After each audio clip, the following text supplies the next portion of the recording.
નમસ્કાર દર્શક મિત્રો, હું જપન શાહ, કાનમ એક્સપ્રેસ ન્યૂઝમાં આપનું સ્વાગત છે। જોઈએ આજના મુખ્ય અને મહત્વના સમાચાર। જંબુસર સ્થિત નવયુગ વિદ્યાલયમાં નવા શૈક્ષણિક સત્રના પ્રથમ દિવસે વિદ્યાર્થીઓનું ઉષ્માભર્યું સ્વાગત કરી શૈક્ષણિક કાર્યનો ભવ્ય પ્રારંભ કરવામાં આવ્યો હતો। શાળાના સમગ્ર પરિવાર દ્વારા વિદ્યાર્થીઓને પુષ્પ અર્પણ કરી આવકારવામાં આવ્યા હતા તેમજ મીઠું મોઢું કરાવી નવા સત્રની શુભ શરૂઆત કરવામાં આવી હતી। કાર્યક્રમની શરૂઆત વિદ્યાર્થીઓ દ્વારા દીપ પ્રાગટ્ય સાથે કરવામાં આવી હતી। ત્યારબાદ ઇતની શક્તિ હમે દેના દાતા પ્રાર્થનાના ગાન સાથે શૈક્ષણિક પ્રવૃત્તિઓનો પ્રારંભ કરવામાં આવ્યો હતો। નવા સત્રના પ્રથમ દિવસે જ વિદ્યાર્થીઓમાં ઉત્સાહ અને આનંદનો માહોલ જોવા મળ્યો હતો। ધોરણ 9 થી લઈને 12 સુધીના મોટી સંખ્યામાં વિદ્યાર્થીઓ શાળામાં હાજર રહ્યા હતા। શાળા દ્વારા તમામ વિદ્યાર્થીઓને પાઠ્યપુસ્તકનું વિતરણ કરવામાં આવ્યું હતું જેથી તેઓ પ્રથમ દિવસથી જ અભ્યાસ શરૂ કરી શકે। વિદ્યાર્થીઓના ઉજ્જવળ ભવિષ્ય માટે શાળા મંડળ દ્વારા વિવિધ કલ્યાણકારી યોજનાઓ પણ અમલમાં મૂકવામાં આવી રહી છે। નવયુગ વિદ્યાલય દ્વારા શિક્ષણથી વંચિત રહી ગયેલા અને કોઈ કારણસર અભ્યાસ છોડી દીધેલા વિદ્યાર્થીઓને શોધી ફરીથી શિક્ષણની મુખ્ય ધારામાં જોડવાના પ્રયાસો હાથ ધરવામાં આવ્યા છે। આવા વિદ્યાર્થીઓને પ્રવેશ આપી તેમના શિક્ષણને નવી દિશા આપવાનો મહત્વપૂર્ણ નિર્ણય લેવામાં આવ્યો છે। આ ઉપરાંત જેમના માતા પિતા કે પિતા નથી એવા આર્થિક રીતે નબળા વિદ્યાર્થીઓના શિક્ષણ માટેનો તમામ ખર્ચ શાળા મંડળના પ્રમુખ મહેશભાઈ સોલંકી તથા શાળા મંડળ દ્વારા ઉઠાવવામાં આવશે તેવી માનવતાભરી જાહેરાત પણ કરવામાં આવી છે। આ અંગે શાળાના આચાર્ય હિતેન્દ્રસિંહ ઠાકોરે વિસ્તૃત માહિતી આપતા જણાવ્યું હતું, કોઈ પણ બાળક આર્થિક કે પારિવારિક પરિસ્થિતિના કારણે શિક્ષણથી વંચિત ન રહે તે માટે શાળા સતત પ્રયત્નશીલ છે।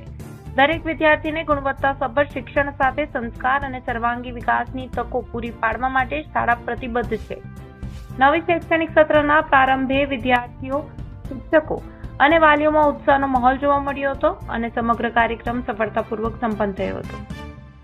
રિપોર્ટર જપન શાહ, જંબુસર। હું હિતેન્દ્રસિંહ ઠાકોર, આચાર્ય નવયુગ વિદ્યાલય જંબુસર। આજરોજ સત્રના પ્રથમ દિવસે શાળામાં આવનાર વિદ્યાર્થીઓ દ્વારા દીપ પ્રાગટ્ય થયું। તદુપરાંત શાળા પરિવારે તમામ વિદ્યાર્થીઓને પુષ્પગુચ્છ આપીને સ્વાગત કર્યું। સાથે દરેક વર્ગખંડમાં વિદ્યાર્થીઓને શાળા પરિવાર દ્વારા મીઠું મોઢું કરાવવામાં આવ્યું। આજ રોજ ખૂબ મોટી સંખ્યામાં શાળાના વિદ્યાર્થીઓ ઉત્સાહપૂર્વક ઉપસ્થિત રહ્યા હતા અને આજથી શાળાનું શૈક્ષણિક કાર્ય શરૂ થઈ ગયું છે।